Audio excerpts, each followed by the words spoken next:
Mga boss, kung magbiyahe kayo ng malayo, wala kayong reservoir na interior o di kaya malayo kayo sa vulcanizing shop, magbaon kayo ng shoe glue mga boss o di kaya super glue. Ipakita ko sa inyo kung paano ko gagawin mga boss. Siyempre tanggalin muna natin yung gulong natin mga boss para makuha natin yung interior natin sa loob. Ang hirap magtanggal ng gulong mga boss ng isang kamay kasi yung isang kamay nakahawak sa video mga boss. Ito mga boss, nakuha na natin yung interior natin.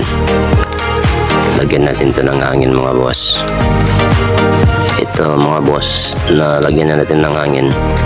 Ibabad natin to sa tubig para makita natin kung saan ba yung butas. Itong bumubula, ibig sabihin ito yung butas mga boss. Tsaka i-check natin yung ibang parte kung may bubula pa mga boss.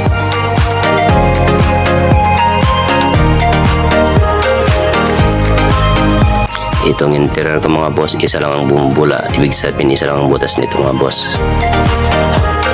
Dito kasi sa lugar namin mga boss, medyo malayo kami sa bayan.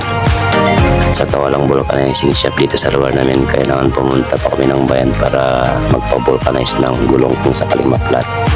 Kaya itong ginagamit ko mga boss, diskarte pang emergency. Shoe glue mga boss. Ito mga boss, lagyan na natin ng shoe glue o di kaya super glue. Tinanggal ko na yung nozzle ng super glue natin mga boss kasi medyo wala ng laman. Pagkatapos natin malagyan ng super glue yung interior natin mga boss, alisan natin ng hangin para didikit yung yung super glue sa may butas. At hayaan muna natin matuyo yung super glue mga boss bago natin lagyan ulit ng hangin. Few moments later. Ito mga boss, medyo tuyo na. Matigas na. Oh my God! Lagyan na natin ng hangin mga boss.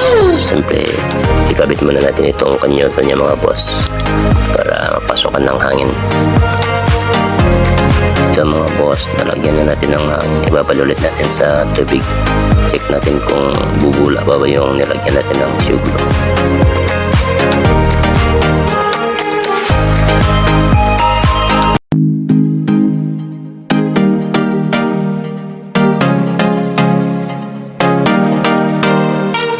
Ayun mga boss, hindi na bumubula. Ibig sabihin nun, wala nang butas mga boss. Okay na. Nakabit ko na yung interior mga boss. Hindi ko na pinakita sa video kasi mahirap mag-video ng isang kamay at saka magkabit ng interior. Kaya ito shortcut na lang. Hanginan natin mga boss para makabit na natin itong gulong natin.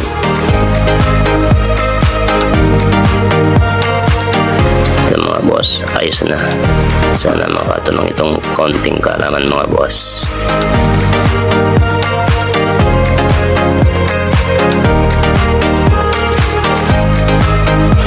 Ito mga boss, okay na. Makarating na tayo sa vulcanizing shop nito mga boss. Right.